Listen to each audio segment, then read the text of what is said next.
Awoken each one of us to a new day of life. We danken u dat u ons vandaag heeft wakker gemaakt. We earnestly pray your Holy Spirit will be our portion today. We vragen dat uw Heilige Geest uitgedreven mag worden. That you will send him to be our teacher. En dat hij ons leraar mag zijn. So bless our time together this morning. Zegen onze tijd hier samen. And touch my lips and help me to be just a mouthpiece for the heavenly manna. En raak mijn lippen aan, Vader, zodat ik geleid door u mag worden. In Jesus' name we pray. In Jezus' naam we bidden. Amen. Amen.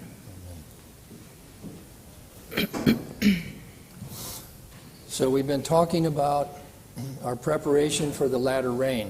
Dus we hebben gesproken over ons voorbereiding voor de late regen. And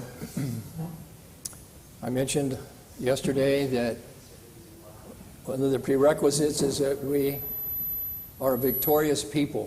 En ik had het gisteren over dat het belangrijk is dat wij zegende, vierende volk mogen That we zijn. are a converted people, Dat we bekeerde personen mogen zijn. not sporadically converted, En niet sporaal, but consistently converted. maar dat we constant bekeerd mogen zijn. That's the first prerequisite for receiving the latter rain. En dat is één van de uitgangspunten om de late regen te ontvangen. If we're walking with Jesus, Als we met Jezus wandelen, if we are abiding in the vine, als wij in zijn omgeving zijn, if we are connected to our Savior, als we geconnecteerd zijn met onze redder and we are truly converted, en wij zijn waarlijk bekeerd, then we are prepared dan zijn we voorbereid to receive the latter rain when God pours it out. om de late regen te ontvangen wanneer deze wordt uitgestort. Now, we have to be an enlightened people. Nou, we moeten zijn personen die verlicht zijn. That means we need to understand God's word, En dat houdt in dat we Gods woord moeten begrijpen.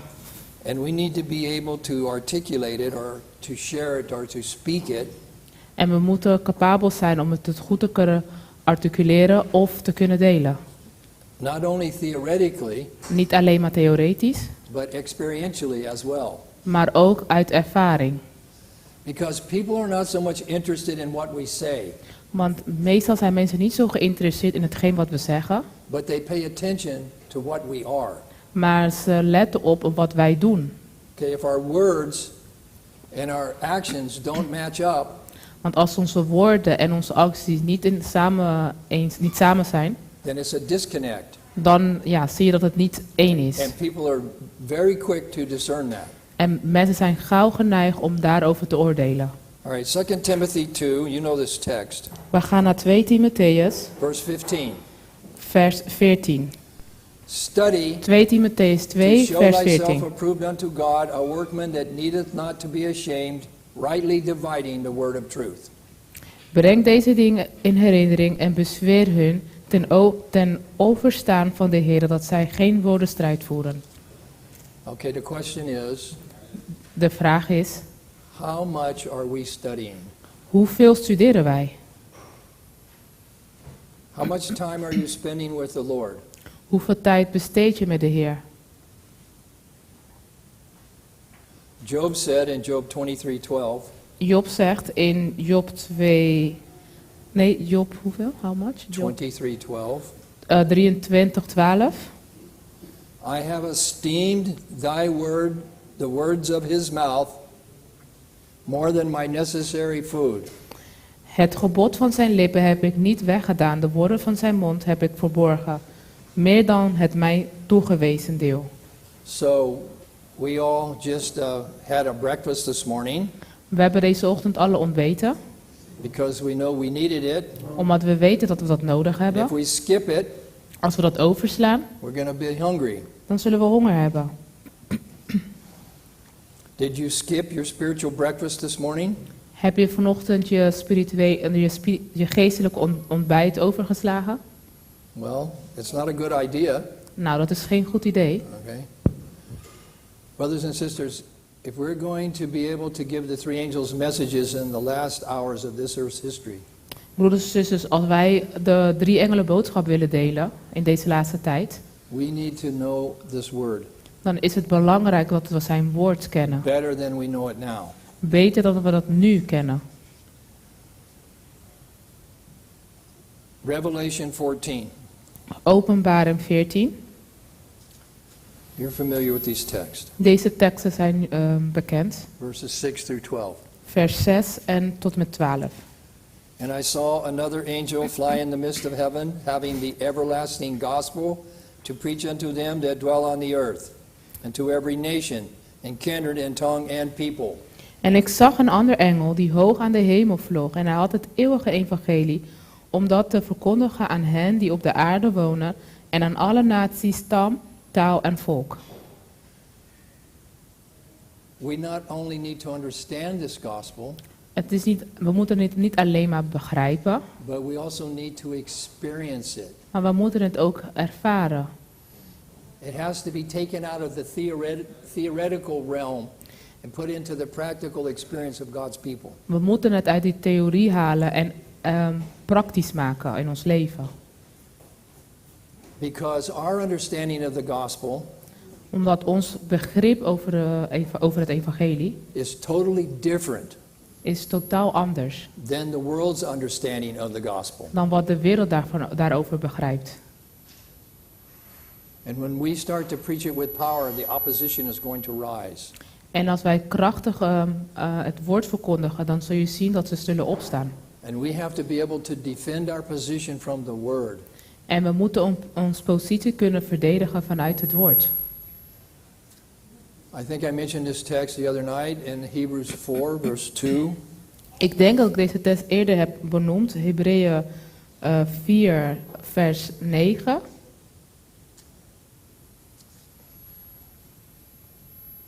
For the gospel was preached, for unto us was the gospel preached, Hebrews 4, 2. Oh, sorry, Hebreeën 2, 9. For unto us was the gospel preached as well as unto them. Heb je een toe? Hebrews 4, Oh, voor. verse 2. Hebreeën 4, 2. Yeah. For Want- unto us was the gospel preached as well as unto them. The us is us. Want ook aan ons is het evangelie verkondigd. Het ons zijn wij. And the them was the Jews. En zij zijn de Joden. How was the gospel preached to the Jews? Hoe is het evangelie verkondigd aan de Joden? Through the sanctuary service. Door middel van het heiligdomsboodschap, leerstelling. Turn with me to Galatians. We gaan naar Colossians? Galatians. Galaten And 3 verse 8. 3, 8. And the scripture foreseeing that God would justify the heathen through faith preached before the gospel unto Abraham, saying, in thee shall all nations be blessed. En de schrift die voorzag dat God uit het geloof de heidenen zal rechtvaardigen, verkondigde eerstijds aan Abraham het evangelie. In u zullen al de volken gezegend worden. So the gospel was preached to us, to the Jews, to Abraham, Dus het evangelie is verkondigd aan ons, aan de Joden, aan Abraham. and it goes all the way back En we gaan terug to the Garden of Eden. naar de tuin van Eden. Now let me find this text that I'm looking for. Genesis chapter 4. Genesis 4.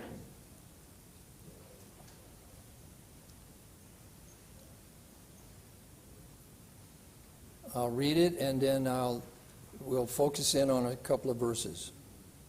Starting in verse 1. We beginnen met vers 1. And Adam knew Eve his wife, and she conceived and bare Cain, and said, I have gotten a man from the Lord. En Adam had gemeenschap met Eva, zijn vrouw, en zij werd zwanger en baarde Kain en zei, ik heb een man van de Heere gekregen.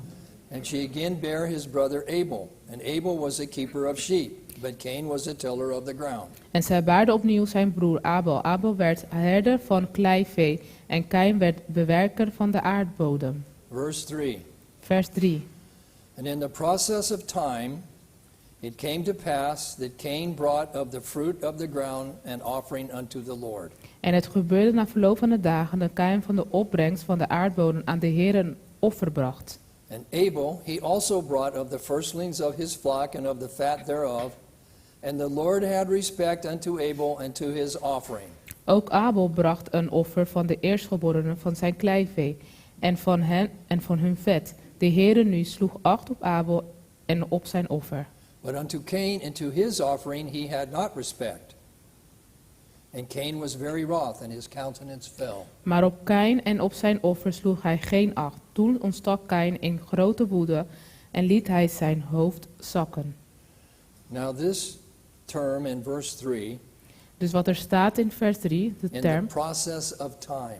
in het proces van tijd. The margin in the English reads, at the end of the days. In het Engels staat aan het einde der tijd. In de loop van de tijd. What is the end of days? Wat is de eind der tijd? In the weekly cycle, what is the end of days? Als we kijken naar een week, wat is de einde dag? De einde van de week? The Sabbath. Yeah. De Sabbat. They're coming to the gate of the Garden of Eden. They can't get in, but they can come to the gate. Ze komen bij het Hof van Eden. Ze kunnen niet binnentreden, maar ze komen daar. And there they're worshiping God. En daar aanbidden ze God. Okay? And they understood the Sabbath. En zij begrepen over de Sabbat. And in the process, at the end of days, they come to the gate to worship the Lord with their offerings. Oké, en ze begrepen ook dat het eind van de week horen ze daar te komen om te aanbidden en ook hun offers te brengen. One brought an offering of what God said, De een bracht een offer over wat God had gevraagd. and the other brought an offering of I think. En de ander had een offer gebracht van ik denk. God said, but I think, oh, I'm just going to bring the fruit of my tillage, Ja, de my een, gardening. ja, de ene zegt ja, ik denk ik breng wel even mijn fruit van mijn tuin. And God accepted one and rejected the other. Maar de Heer heeft één geaccepteerd en de ander geweigerd. This is why it's called an everlasting gospel. En dit is waarom dit wordt genoemd de einde der tijdboodschap. And it goes even back further, En het gaat zelf verder, because in the time past, in eternity past, want als we teruggaan in de tijd, in het verleden, this plan was already in the mind of God. was deze plan al in Gods gedachten. It's everlasting. Zijn laatste boodschap, It's eternal. zijn eeuwige boodschap. So we have to preach the everlasting gospel Dus dit boodschap, de eeuwige boodschap, moeten we verkondigen. in a way that people have never heard it or seen it before. Op een manier dat mensen nooit eerder hebben gehoord of gezien. Verse 7, saying with a loud voice, fear God and give glory to him, for the hour of his judgment is come, and worship him that made heaven and earth and the sea and the fountains of waters. Vers 7. Verse 7, En, Revelation 14:7. oh. 13, 7. En hij zei met een luide stem, vrees God en geef hem eer, want het uur van zijn oordeel is gekomen en aanbid hem die de hemel, de aarde en de zee en de waterbronnen gemaakt heeft. This has a number of elements in it. De benoemt een bepaalde nummer, een nummer benoemt het. Fear God. Vrees God. This is the same as we read in Exodus 20, verse 20. Dit is hetzelfde wat we hebben gelezen in Exodus 20:20. Not the kind of fear that this kind of a fear. Niet een vrees waarvan je echt bang bent en niet durft daar te zijn. But a fear that respects God for who he is. Maar een vrees dat je de Heer respecteert en accepteert voor wie Hij is. And give glory to him. En dat je Hem de heerlijkheid geeft. How do we give glory to God? Hoe doen we dat? By revealing his character in us. Door Zijn karakter te weerspiegelen. When people see it in us. Wanneer men het in ons ziet. And when they see it, En wanneer ze het zien, they are attracted. dan worden ze aangetrokken. And they realize there's something different. There's something different. En dan zullen ze zeggen, er is wat anders in die persoon. When I was first coming to the faith, 50 years ago, 50 jaar geleden, toen ik voor het eerst in het geloof kwam. I really didn't know much about Adventists and what they believed or taught or anything. Ik wist toen niet zoveel over het Adventisme en wat ze geloofden. But I was hanging around them. Maar ik ging wel met ze om. And I could see En ik kon zien there's something different about these people. dat zij anders waren. There's just something different.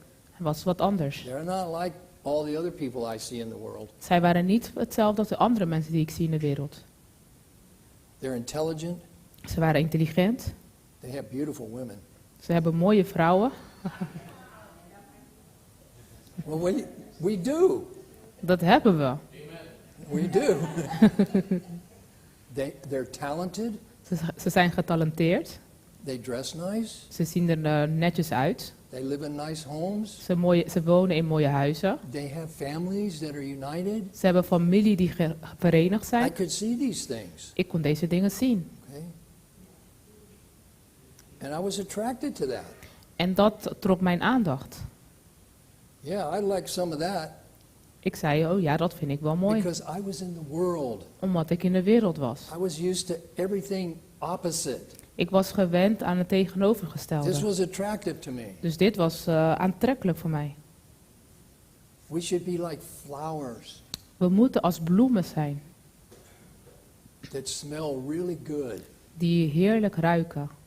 What kind of fragrance do we exude? Wat voor geur geven we af? Is it attractive to people? Is het aantrekkelijk voor mensen? Or do we smell like skunks? Of ruiken we naar iets wat niet fijn ruikt? Okay, Lenneke, Oké, Lenneke, tell us about your skunk experience. vertel ons jouw ervaring. What did you think? So she was in Virginia visiting, Zij was in Virginia ons aan het bezoeken. and they left our house and was walking back to where they were staying. It was getting dusk, dark. Ja, en ze gingen naar hun huis waar ze verbleven en het werd steeds donker. And this little black creature came out. En er kwam een zwarte beest, It had a white stripe on its back. die had een zwarte streep op zich. And she thought it was a cat. En zij dacht, het is een kat. Kitty, kitty, kitty. En toen dacht ze, oh schattig. And she got sprayed. En hij had zijn geur afgelaten. Oh, En dat ruikte natuurlijk verschrikkelijk. right? Oh, Nee, zo is het niet gegaan. oh, you did. I'm sorry. Ik heb het niet gezien, ik heb Oh, hem I thought helemaal you niet tried to gezien. pet it. Oh, Ik dacht okay, dat je met hem wilde kroelen. Nee, nee, Okay, nee. I'm sorry. Corrections of the story here. Well, anyway, she got sprayed. Ja, maakt niet uit. In ieder geval, hij heeft zijn stank achtergelaten. It's very hard to get it off. Het is heel moeilijk om vanaf te komen. Throw the clothes away. Ja, je kan er bijna niet van afkomen. Je moet je kleding weggooien. All right, so brothers and sisters, do we smell like roses? Ruiken we als dieren, Or do we als smell bloemen, like skunks? Now, of ruiken we als een stinkdier? you can't describe the odor. You have to experience it. Je kan niet uitleggen hoe dat ruikt, je moet het zelf ervaren. Okay, let's move on. Oké, we gaan verder. Fear God and give glory to him, for the hour of his judgment is come. It is here. It is not in the future, it is already here. Vrees God en geef hem eer, want het uur van zijn oordeel is gekomen. Dat is niet in het toekomst, dat is nu. Every case is being decided in the heavenly sanctuary today. right Elke now. zaak komt nu voorbij in het heiligdom in de hemel. Soon the judgment will go from the dead to the living. Binnenkort zal het oordeel van de levenden naar We don't van de know. doden naar de levenden Yeah, we gaan. don't know when. Maybe it's already happened. We don't know. We weten niet wanneer het zal zijn, misschien is het al wel gebeurd. Okay. And worship him that made heaven and earth, the sea and the fountains of waters. That's from Exodus, the Ten Commandments, and the fourth commandment. En aanbid hem die de hemel, de aarde, de zee en de waterbronnen gemaakt heeft. Dit komt uit de 10 geboden van Exodus. Okay, these items are listed. Deze punten zijn gelijst, opgenoemd. But they're all important, Maar ze zijn allemaal belangrijk. but they are listed in a certain order. Maar ze zijn op volgorde aangetekend. Gospel, Boodschap, fear God, vrees de Heer, judgment, oordeel Sabbath. en Sabbat. Okay? There's a priority. Dat is een prioriteit. And there followed another angel saying, Babylon is fallen, and that great city, because she made all nations drink of the wine of the wrath of her fornication. En een ander engel volgde die zei, zij is gevallen. Babylon, de grote stad, omdat zij alle volken van de wijn van de toorn van haar hoerij heeft laten drinken. What is the doctrinal essence of the second angel's message? Wat is het doel van de derde engelboodschap? How would you describe it to somebody? Hoe zou je dat uitleggen aan iemand?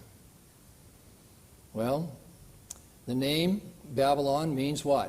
Nou, het woord Babylon, wat betekent dat? Confusion. Verwarring. Okay? So it's a name symbolic of apostasy. Het is een naam, een symbolische naam over afvalligheid.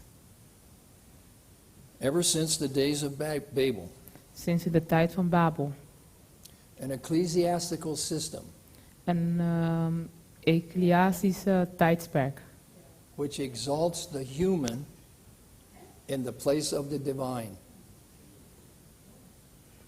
Sorry. It exalts the human in the place of the divine. Het verhoogt de mens in de plaats van... kan iemand me helpen? It exalts the human wisdom in the place of the divine. Oh, in de plaats van de Heer. Okay, and it teaches for doctrines the commandments of men. Zelfverheffing. Teaches for doctrines the commandments of men. Dit zijn geboden die zijn gemaakt door de mens. And makes void the word of God and his law by its traditions. En maakt dat de wetten van God minder zijn. And it includes all false religions. En het betrekt alle valse leerstellingen. Not just fallen Protestants. En niet alleen maar valse protestanten. All the isms. Allemaal. Hinduism, Buddhism, Tao, Confucianism, you name it. Alles wat eindigt met Hindoeïsme, benoem het maar. All of these false systems of salvation. Al deze valse leerstellingen over redding. And the third angel followed them, saying with a loud voice, If any man worship the beast in his image and receive his mark in his forehead or in his hand, the same shall drink of the wine of the wrath of God, which is poured out without mixture into the cup of his indignation, and he shall be tormented with fire and brimstone in the presence of the holy angels, and in the presence of the Lamb, and the smoke of their torment ascendeth up forever and ever. And they have no rest day or night who worship the beast and his image, and whosoever receiveth the mark of his name.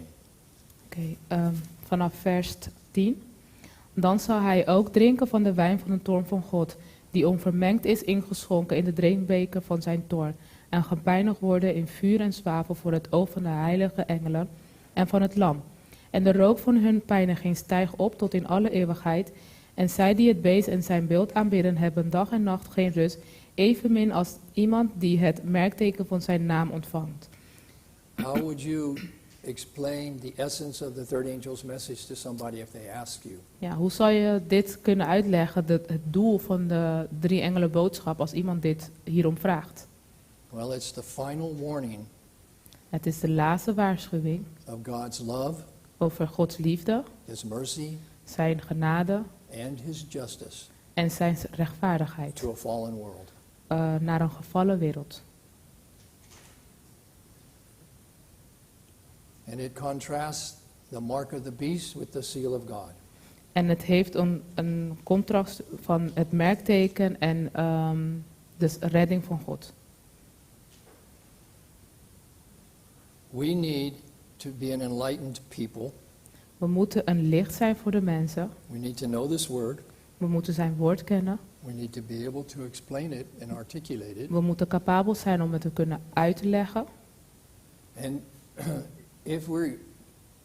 you don't have to worry about, I have to remember it perfectly, by word for word, and every period and every comma. No. Je hoeft je geen zorgen te maken dat je denkt van, ik moet elke woord precies onthouden en alles wat er staat. Nee. God can bring to your mind many things. Ja. God kan in je gedachten heel veel dingen brengen. But you need to have an understanding. Maar je moet wel een begrip erover hebben. And God can make that understanding blossom. En God kan het mogelijk maken dat het gaat bloeien. When we're called upon to stand in defense of our faith, Als we geroepen worden om onze geloof te verdedigen, take no thought what you shall speak. maak je geen zorgen over wat je zal spreken of It shall aantekeningen. be given to you in the selfsame hour. That's God's promise. Maar het zal je geven op hetzelfde moment. Dat is Gods belofte. This is quotation from Patriarchs and Prophets 599. Studied and obeyed Studeren en wees the gehoorzaam. word of God Het woord van God would give to the world dat aan de wereld is gegeven. men of stronger and more active intellect Mensen die krachtig zijn en meer intellectualiteit hebben. than will the closest application to all subjects Dan zal het dichtbijzijnde applicatie van that, alle objecten. that human philosophy embraces. Dat de menselijke filosofieën omarmen. So this word Dus dit woord will raise you above zal je verhogen. all the D's, Al de warrigheid, the PhD, the MD, the DVD, whatever D you want, this word will raise you above it.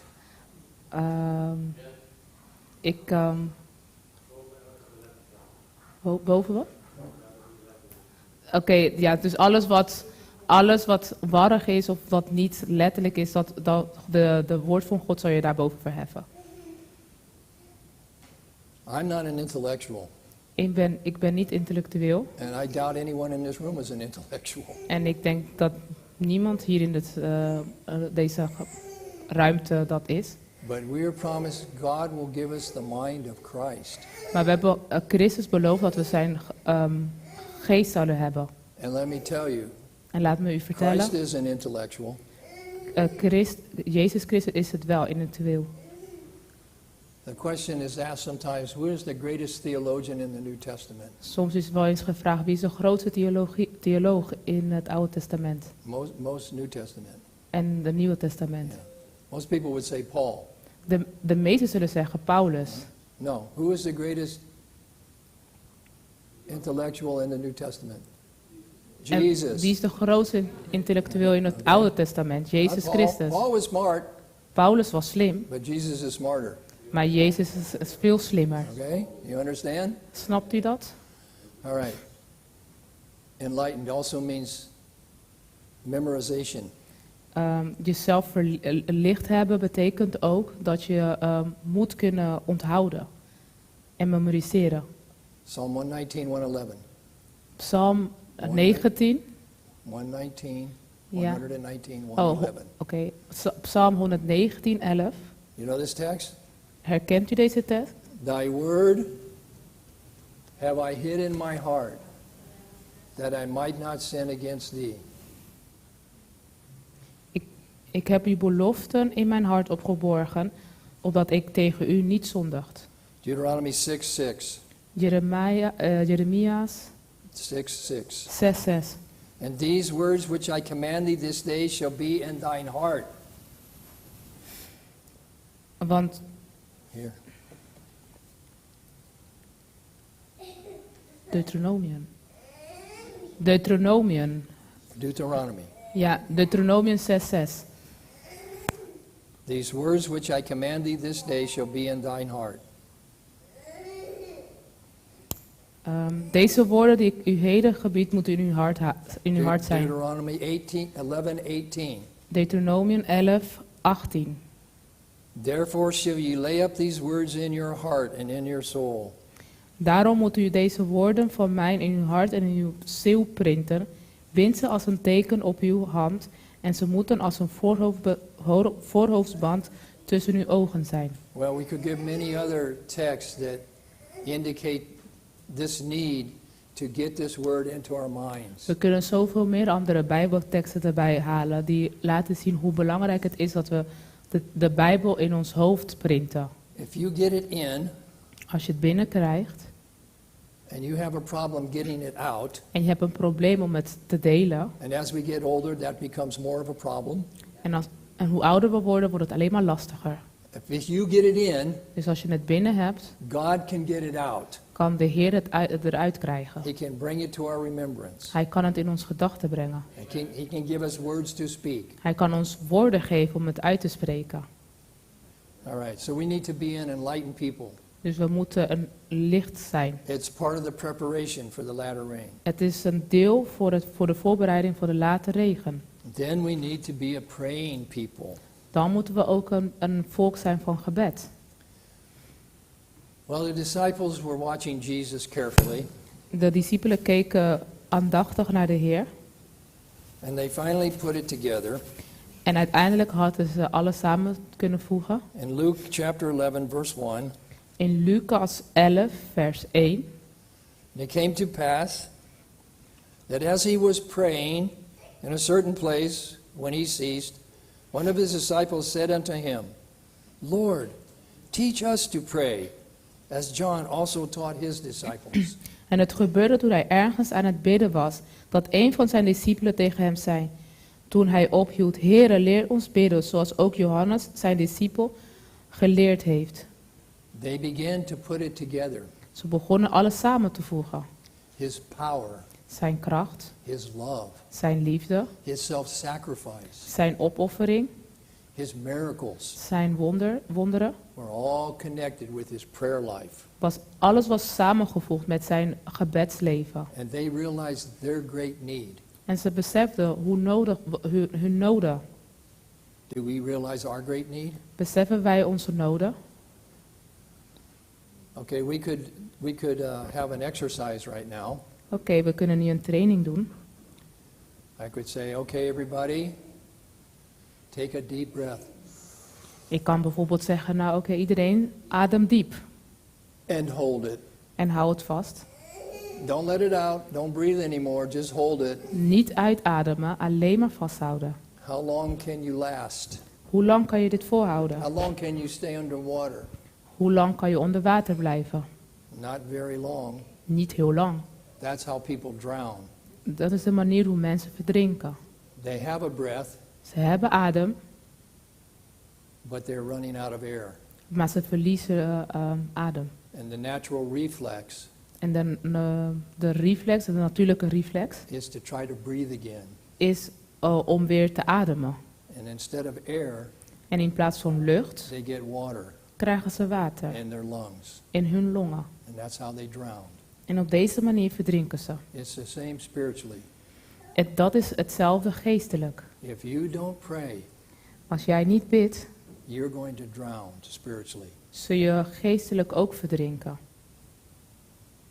And these children's bedtime prayers are not going to cut it. En de gebed voor de avond voor de kinderen is niet voldoende. Okay? These little simple ditties that we teach our children when they're very small. Die gebeden dat we ons kinderen leren als ze klein zijn. Okay? We need to really be serious about our prayer life. We moeten heel serieus zijn over ons gebedsleven. Let me see. This is from the 5th volume of the Testimony, page 158. We should pray as earnestly for the descent of the Holy Spirit as the disciples prayed on the day of Pentecost. Dit is uit een boek van Ellen White waar staat dat wij ons gebedsleven het is zo belangrijk om te bidden en vragen voor de uitstorting van de Heilige Geest, net zoals wat de discipelen hebben gedaan. Okay, this is how we need to pray. Op deze manier horen wij te Are you bidden. praying for the latter rain? Bidden wij voor de late regen? Or are you just talking about it? Of spreek je er alleen maar over? We need to pray. We moeten erover bidden. Lord, fill this vessel. Heer, vul mij. The first thing he's got to do is empty it Hij moet het eerst leegmaken, so that he can then fill it. zodat hij het daarna kan opvullen. It has to be emptied Het moet leeg zijn. of self Of van het eigen ik and worldliness. en wereldheid. Okay?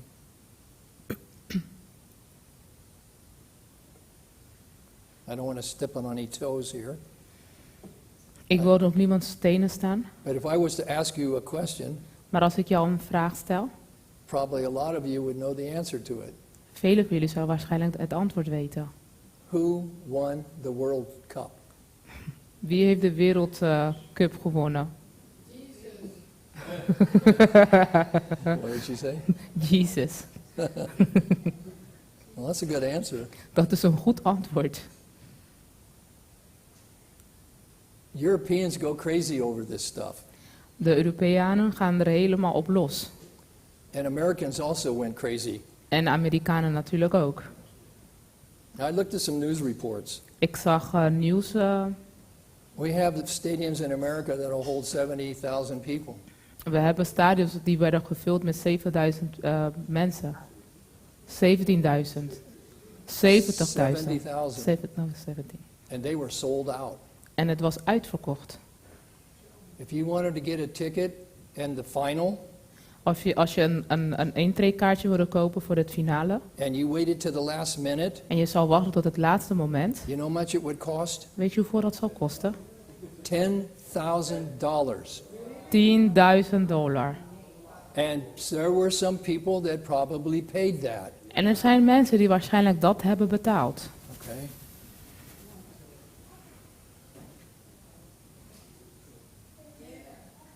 This world and everything in it, brothers and sisters, has to go. Deze wereld en alles wat erin behoort, hoort weg te gaan. So that our vessels can be cleansed. Zodat onze kern schoongemaakt kan worden. And fitted for the infilling of the Holy Spirit in the En latter rain. opgevuld kan worden met de Heilige Geest. Door middel van de late regen.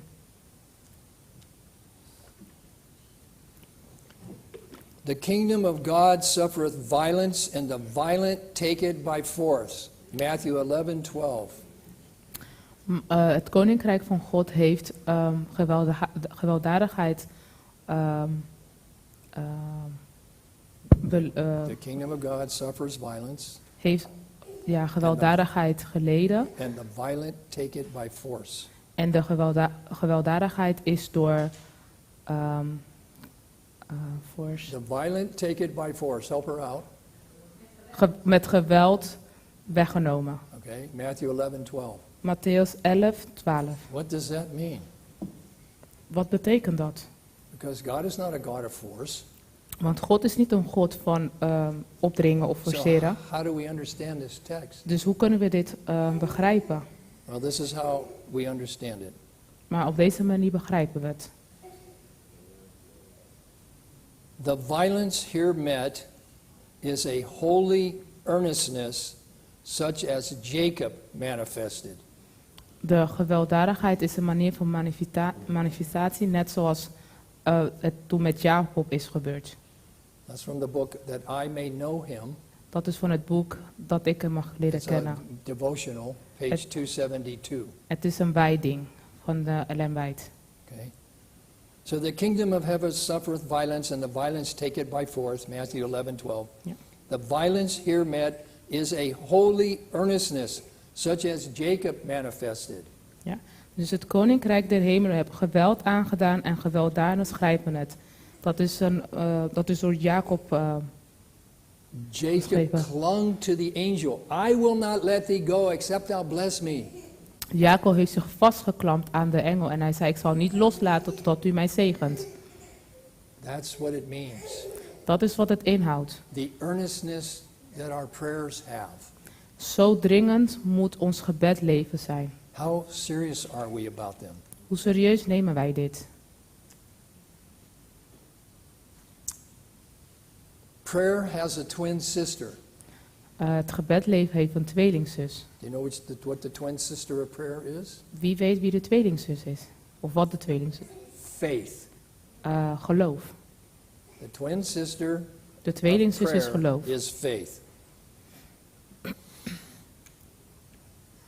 Hebrews Hebreeën 11. 11. And you know this chapter, right? En waarschijnlijk kennen jullie deze tekst. What do we call this chapter? Hoe noemen we deze tekst? The faith chapter. Het tekst van geloof. Hebrews 11. We're going to look at verse 1. En we gaan vanaf vers 1 It's lezen. called the faith chapter. Het heet because het it's all about geloofsgetuigenis. Want het gaat alleen maar over geloof. Now faith is the substance of things hoped for, the evidence of things not seen. Het geloof nu is een vaste grond van de dingen die men hoopt. All right, so this is a definition of faith. Dus dit is een definitie over geloof. Now J.B. Phillips translated the New Testament, Jamie Fellers heeft de heeft het Nieuwe Testament vertaald. and he's now passed away many En- years ago. En hij is overleden een paar jaar geleden. But a couple of the translations in the New Testament are really powerful. Maar enkele stukken die hij heeft vertaald zijn heel erg krachtig. This is one of them. En dit is daar één van. This is how he translated Hebrews 11:1. En op deze manier heeft hij het vertaald. Now faith means Geloof betekent that we have full confidence or assurance dat wij verzekerd zijn in the things we hope for. voor de dingen die we hopen. It means being certain Het betekent dat je verzekerd bent of the things we cannot see. van de dingen die we niet kunnen zien. That is faith. Dat is geloof.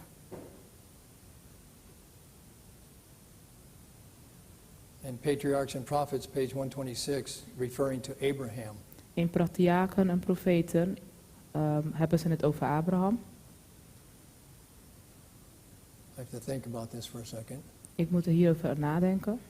I might even have this one.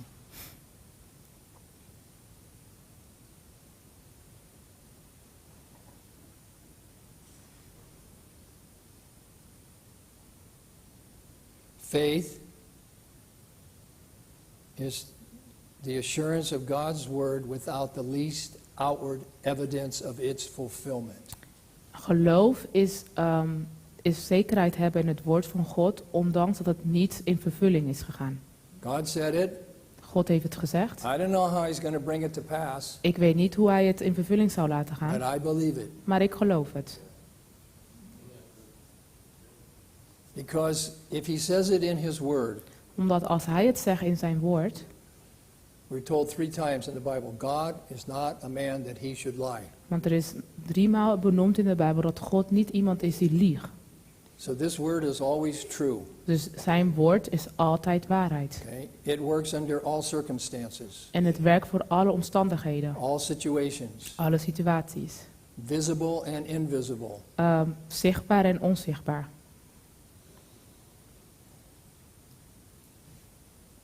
It's the twin sister of prayer.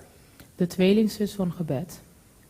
If you pray, Als je bidt, you've got to have some faith moet je geloof hebben that God will answer your prayers. dat de Heer je gebed zal beantwoorden. Okay? Okay? But without faith, verse 6, Maar zonder geloof, vers 6. it is impossible to please him. Zonder geloof is het echter onmogelijk God te behagen. For he that cometh to God must believe that he is, Want wie tot God komt, moet geloven dat Hij is. and that he is a rewarder of them that diligently seek him. En dat Hij beloont wie Hem zoekt. Wie Hem zoeken. Amen. Great Controversy, page 606. In het grote conflict. Men of faith and prayer Een mens van geloof will be en constrained to bid go forth zal versterkt worden om voorwaarts te gaan. with holy zeal.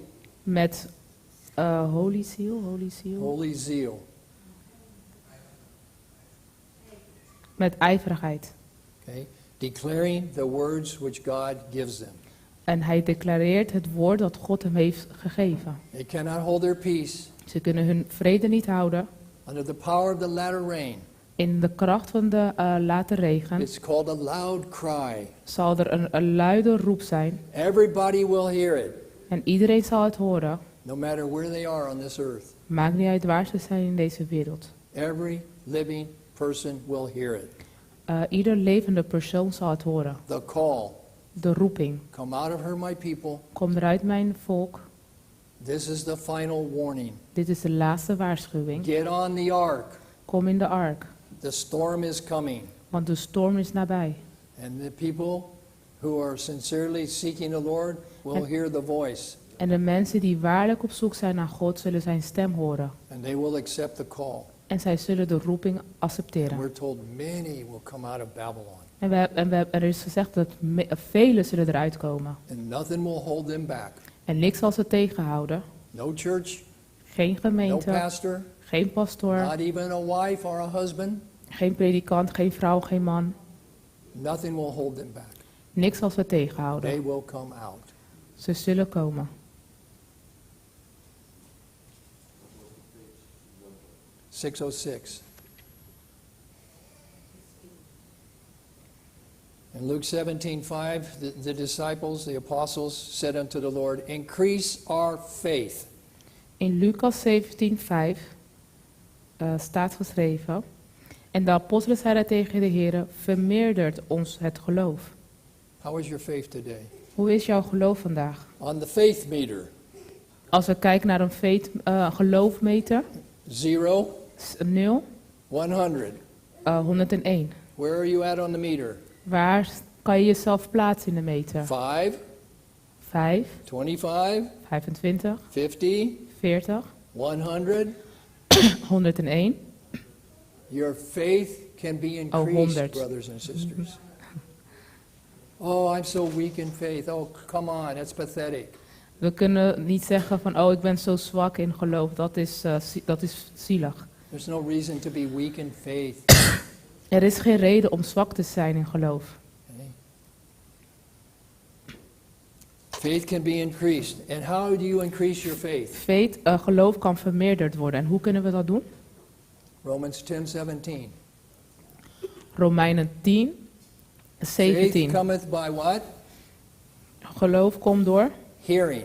door het And horen. hearing by the word of God. Horen van het woord van de Heer. You want your faith meter to be at 100%?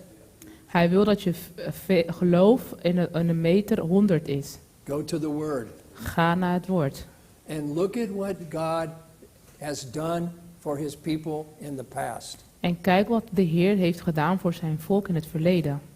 Have you ever had in your personal life a Red Sea experience? Heb je ooit in je persoonlijke leven een Rode Zee-ervaring gehad? You can't go De Rode forward. Zee-ervaring. You Je can't kunt go niet- forward, Je kunt niet voorwaarts and gaan, you can't go back. maar je kan ook niet achteruit gaan. You're totally helpless. Je bent totaal hulpeloos. Has the Red Sea opened before you? Is de Rode Zee al eens voor jou open I've gegaan? had those experiences. Ik heb die ervaringen wel eens gehad. Faith comes by hearing, Geloof komt door het horen. and hearing by the word of God. En horen van het woord van de Heer. If you study and you get into God's word, Als je studeert en als je Gods woord and you look at what God neemt. has done for his people in the past, en bestudeert wat God heeft gedaan voor zijn volk in het verleden. if he could do it for them, Als hij het voor hen kan doen, he can do it for me. kan hij het ook zo voor ons doen. But you just have to have the experience. Maar je moet de ervaring hebben. I've had some Red Seas. Ik heb zeker Rode Zee-ervaringen gehad. I told you about one in the car coming here. Ik heb jullie wel eens verteld over eentje onderweg in de auto. I couldn't go forward and I couldn't go back. Ik kon niet voorwaarts gaan, maar ook niet achteruit. I was down to my last $100. Ik had maar $100 en dat was het enige wat ik nog had. That's it. There Dat was was het. nothing under the mattress.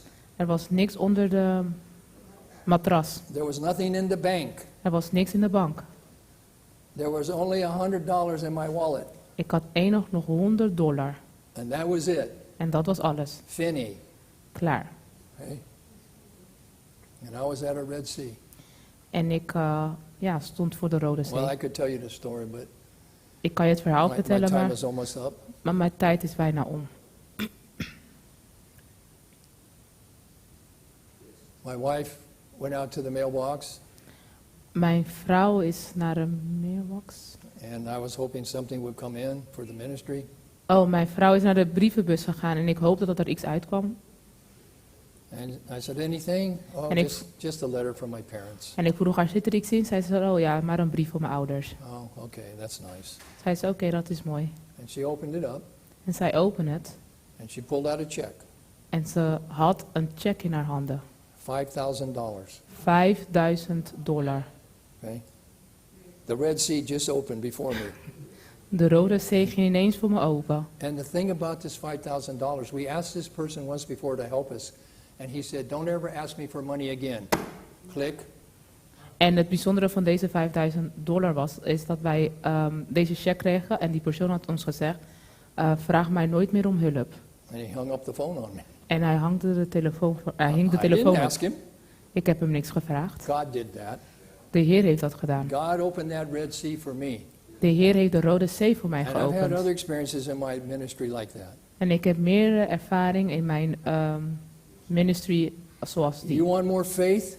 Wil je meer geloof? Go to the Word of God and look what He's done for His people in the past. Ga naar het woord van God en bestudeer wat hij heeft gedaan voor zijn volk in het verleden. And if He can do it for them, Als hij het voor hun kan doen and He can do it for me, en hij kan het voor mij doen, He can do it for you. hij kan het ook voor jullie doen. No questions asked. No doubt. Er hoeft geen vragen te zijn en ook geen twijfels. All right. I want to end with a story. Ik wil eindigen met een verhaal. The children are dressed and ready for school, De kinderen waren aangekleed en waren klaar om naar school te gaan. but there is no food for them to eat. Maar er was geen eten om te eten. The house mother of the orphanage De moeder van het weeshuis informed George Bueller. had George Mueller geïnformeerd. George asked her to take the 300 children En hij had haar gezegd om de 300 kinderen te nemen into the dining room in de eetzaal and sit at the tables. en om aan tafel te gaan zitten. Now there's no food. Maar er is geen eten. 300 mouths. 300 monden moeten ze voeren. He thanked God Hij dankte de Heer for the food voor het eten and waited. en wachtte. George knew George wist God would provide food for the children as he always did. dat God zou voorzien zoals hij altijd heeft gedaan. Within a minute, Minder dan een minuut werd aan de deur geklopt. a baker knocked at the door. Dat was een bakker. Mr. Mueller, he said, Meneer Mulder, zei hij. last night I could not sleep. Gisteravond kon ik niet slapen. Somehow I knew that you would need bread this morning. Ik voelde dat u brood nodig zou hebben deze ochtend. I got up and baked 3 batches for you. Ik ben wakker geworden en ik heb een aantal bakken voor je I will bring it gebakken. in. Ik zal het voor u brengen. Soon, Snel. there was another knock at the door. Daarna volgde er nog een geklopt aan de deur. It was the milkman. Het was de melkman. His cart had broken down in front of the orphanage. Zijn krat was voor de weeshuis kapot gegaan, losgegaan. The milk would spoil by the time the wheel was fixed. En al het melk was verspreid voordat hij zijn auto kon repareren. He asked George if he could use some free milk. Hij vroeg aan George of hij 3 melkkannen gratis kon gebruiken. George smiled En George glimlachte. as the milkman brought in 10 large cans of milk. En de melkman bracht 10 grote kannen melk. It was just enough for the 300 thirsty children. En dat was net genoeg voor de 300 hongerige kinderen. This was a man Dit was een man who lived and ministered by faith. die leefde en ministreerde ook in het geloof.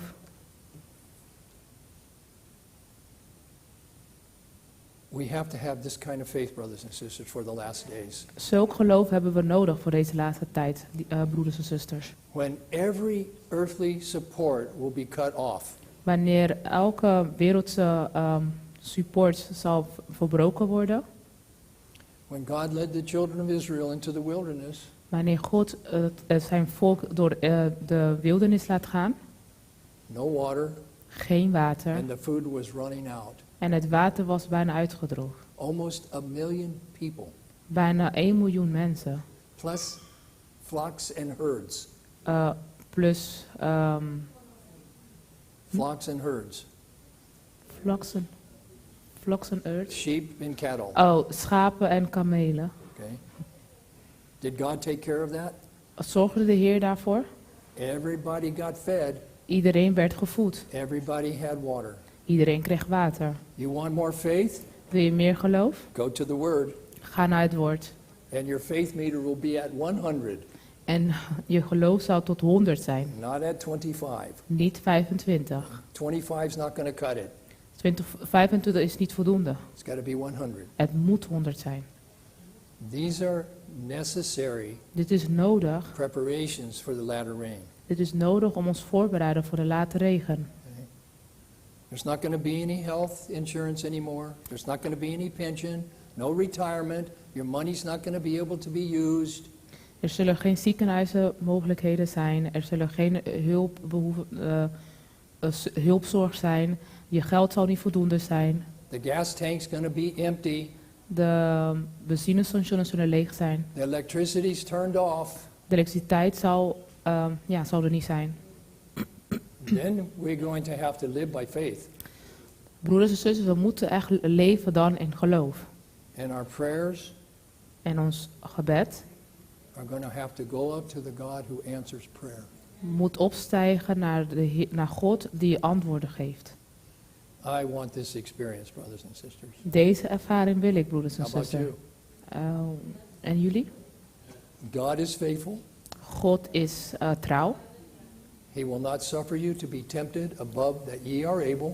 Hij zal er niet voor zorgen dat wij beproefd worden wat wij niet kunnen verdragen. En wat wij niet kunnen verdragen. Will with the temptation Dat we kunnen omgaan met de beproevingen. also make a way to escape. En ook al zal hij een weg maken om te kunnen ontsnappen. So have faith in God, Dus heb geloof in God. and God will bless you. En de Heer zal je zegenen. Let us get ready Laten we ons voorbereiden for the latter rain. voor de late regen. It's coming.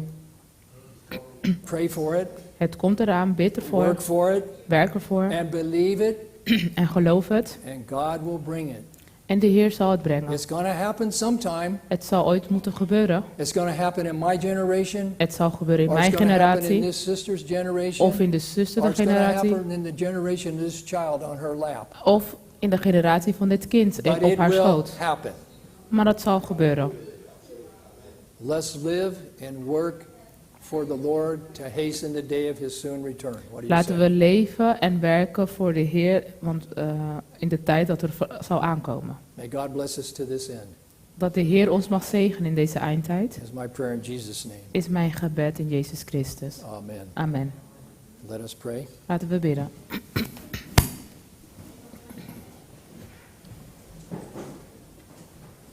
Our Father in heaven, Onze Vader in de hemel, we want to be enlightened. we willen verlicht zijn. We need more than intellectual assent to truth. We hebben meer nodig dan intellectualiteit. We need an experience. We hebben een ervaring nodig. And we need faith, Lord, En we hebben geloof nodig. and prayer. En gebed. We want to prepare for the evil day that's even at the door. We willen ons voorbereiden voor de donkere dagen die voor ons deur staan. Oh Lord, take our vessels and empty them and fill them to the full. O Heer, neemt ons en maak ons leeg en vul ons. Give us your Holy Spirit without measure. Geef ons uw Heilige Geest zonder zoveel mogelijk. We thank you that you will do that for us. We danken u dat u dat voor ons zal doen. We thank you and we praise you like George Mueller before we ever saw the evidence. We danken u net als George Miller die de ervaringen heeft gezien. So encourage our hearts in the faith today. We vragen u ons, Vader, om ons hart te bekrachtigen in deze tijden. Bless our fellowship in the camp meeting. Zegent het ons tijd hier zo, Vader. Turn every eye upon Jesus. Laat alle ogen gericht zijn op u. And bless your people as we worship you, Lord. En zegen uw volk wanneer we u aanbidden. We praise you and we thank you. We aanbidden u en danken u. In Jesus' name. In Jezus' naam. Amen. Amen.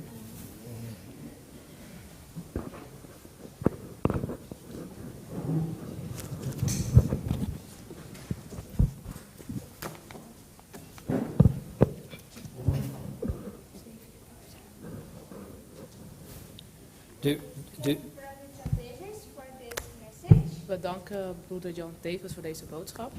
We were now going to have a break We hebben nu even pauze and we'll come back in 20 minutes. en we kunnen terugkomen over 20 minuten. And then we will have the meeting with Brother Maurice Berry. En dan zullen we verder gaan met Maurice Berry. Okay. Amen. Amen.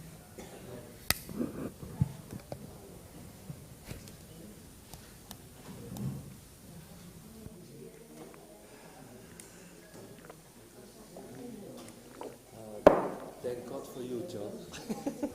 Praise the Lord, brother. Praise God. That you said, chapter in Hebrews chapter. It's the chapter of Faith. Look, Yes, very good.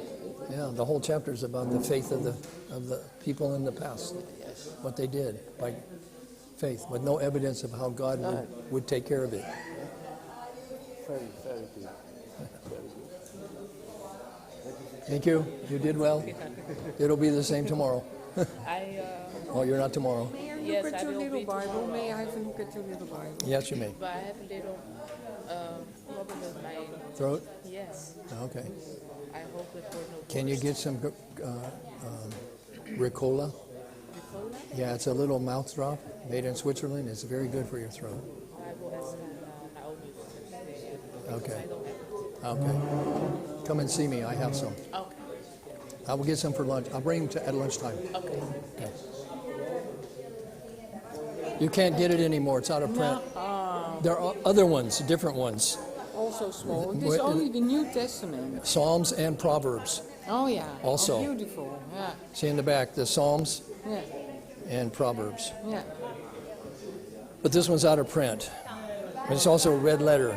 The letter, the words of Jesus are in red. Yeah. Beautiful. Yeah, see, Yeah. there. Yeah. Well, you know, at our place we have the this is King James, eh? Yes, that's all I We use. have, we have the state in the Statenvertaling, but that's only. I love that it is soft. Yes, When you have these in the Yeah. Statenvertaling, it's hard. yeah, It's really, yeah. I only have this one. It's Yeah. really- okay. Yeah.